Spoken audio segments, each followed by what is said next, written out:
Gemini, hi, welcome to Mystic Queen PH. At ito ang inyong weekly reading for July 28 to August 3, 2025. So if you're interested in private readings, meron tayong link sa description at sa pinned comment. Pakicheck nyo lang information kung paano mag-book for a private reading. And please subscribe to our channel to show your support. Like, share this video. At comment na rin kayo kung kayo ay naka-resonate. Ayan. And meron tayong promo discount, no? 20% discount sa mga tarot reading services kapag nag-book kayo hanggang July 31. Ayan. So, ito muna ang setup natin sa ating mga videos dahil yung laptop ko ay hindi na siya nagre-record. So, let's begin. Gemini, what's the energy for Gemini? July 28 to August 3. Overall energy, the Champion of Wands. Challenge, Two of Wands. Opportunity, the Champion of Pentacles. And the blessing is the Wheel of Fortune. Wow, ang ganda. So, may change. May energy shift sa inyo. So, bottom of the deck is the Hermit. So, yung iba sa inyo, maaring kayo ay, tinatawag na hermit mode. Yan yung isolation. Maaring iba, hindi kayo masyado naglalabas or wala kayong kinakausap.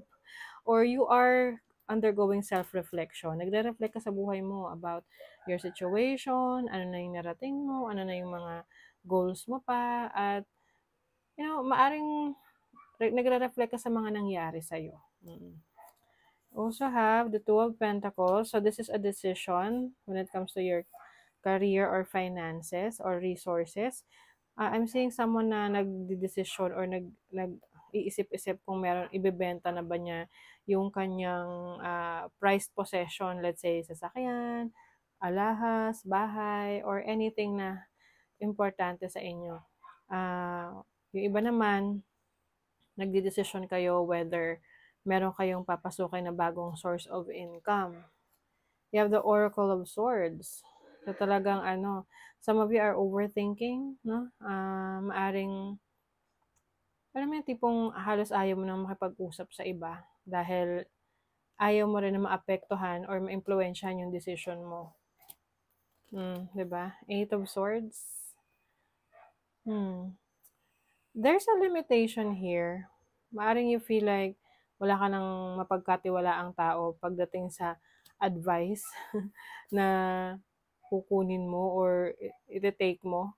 Pwede kasing yung mga taong nagbibigay ng advice sa'yo, sinubukan mong gawin pero mas lalo ka pang napasama or lalo pang naging problema. But with the High Priestess, you are being asked to focus on yourself at sa instinct mo, sa intuition mo. Magtiwala ka sa instinct mo kasi yan yung pinaka-guide mo. With the Six of Wands, I see you becoming successful sa mga changes na nangyayari sa buhay mo. Kumbaga, ito yung destination. Ito yung mararating mo the moment na maging open ka sa mga pagbabago. Kasi with the Wheel of Fortune, may major change sa situation mo, energy shift. With the Champion of Wands, I see you na mas mag-take ng risk. Mas malakas yung loob mo na sumubok ng mga bagong bagay sa buhay mo. Maaring may mga options available sa iyo ngayon na iniisip mo, dito ba ako? Ito ba yung direction na tatahakin ko? Kasi parang feeling mo wala namang mawawala sa iyo kung gagawin mo eh. So with the Champion of Wands, you are finally taking a risk. With the Two of Wands, this is your challenge. So kailangan mo na mag-decide. Ano yung path, ano yung landas, ano yung direction na iti-take mo. Kasi maaring you've been contemplating, no? Na tipong matagal mo na iniisip, pinag-aaralan, ang nangyayari tuloy, hindi mo masimulan. So, since hindi mo siya masimulan, di wala kang inaasahang resulta. So, you have to make that change. And with the Champion of Pentacles as your your opportunity. So, meron ka opportunity na maayos ang iyong finances, yung trabaho mo, yung source of income mo. So, kumbaga, ano na, this is your time. This is your time to shine. This is your time to uh, work on your skills. Oo. Kumbaga, slowly but surely, pero kung talagang magte-take ka ng action, makakita ka ng resulta. So, with the Wheel of Fortune here as your blessing, so may magbabago for the better. Okay? So, mas maganda na maging positibo yung pananaw mo para yun yung mas ma-attract mo, mga positive things that will happen in your life. So, tinan natin yung money, career, finances for you. Gemini, money, career, o Ace of Swords. Merong balita, may magandang balita or maaring may magsisimula na opportunity for you sa trabaho. Kung kayo nag-exam or nag-apply, so merong good news, nakapasa. Pwede rin yung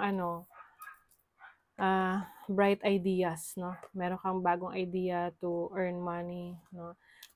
Kung ano yung pwede mong pagkakitaan. And with the Oracle of Pentacles, so this is getting the resources that you need. Financial stability, financial security. May experience mo yan for your work, for your career, ano man yung i-pursue mo ngayon. Basta malakas yung loob mo. At hindi mo na i-overthink pa yung mga decision mo. Basta't magtiwala ka sa iyong instinct. And then, your love life, tingnan natin, love life. Oh my God. Oh, merong death card. Ending a relationship. May transformation. Pwede kasi tong ikaw ay single, na magkakajowa ka na, no? You're ending your singlehood and starting a new relationship, or ikaw ay may relationship, natatapos na, at pumapasok ka sa pagiging single. Tingnan natin. The Magician. So this is also manifestation of what you really want when it comes to relationship. So yung iba sa inyo, pwedeng ang kadil nyo ay isang Scorpio or Gemini or Virgo. Yung iba naman, pagdating sa pakikipagrelasyon, napaka-importante na meron kayong maayos na communication ng person mo. Kasi kung hindi kayo mag-uusap ng maayos, pwedeng mauwi sa katapusan. Pwedeng yun yung maging reason ng pagtatapos ng relationship. If it's meant to be, it will be. So, ano man tong kailangan magbago or matapos. Kung talagang ito ay kaloob na mangyari, wala ka rin magagawa dun. Series, nurture. You are taking care of yourself, focusing on yourself, trine, symbiosis. So, may mga tao or kaibigan, mahal sa buhay na nakasuporta sa mga gusto mong gawin. Opposition. And meron din kumukontra. So, yung mga taong kumukontra, minsan may point sila no? Kumbaga, be open rin sa mga possibilities or sa mga ideas ng iba. Kasi at the end of the day, ikaw pa rin naman magde-decide niyan. Minsan kasi may mga blind spot, di natin nakikita. So, pwedeng yan yung magbibigay sa'yo ng realization na, okay, consider mo rin yon yung idea niya. Happy home. Some of you will spend more time sa family. Baka nga, madalas ang tulog nyo ngayon no? Bedroom. Or meron kayong mga ayusin sa inyong kwarto, pagre-reorganize, and inaayos nyo rin yung sleeping patterns ninyo, sleeping habits ninyo. You're going to stay in power. Wow.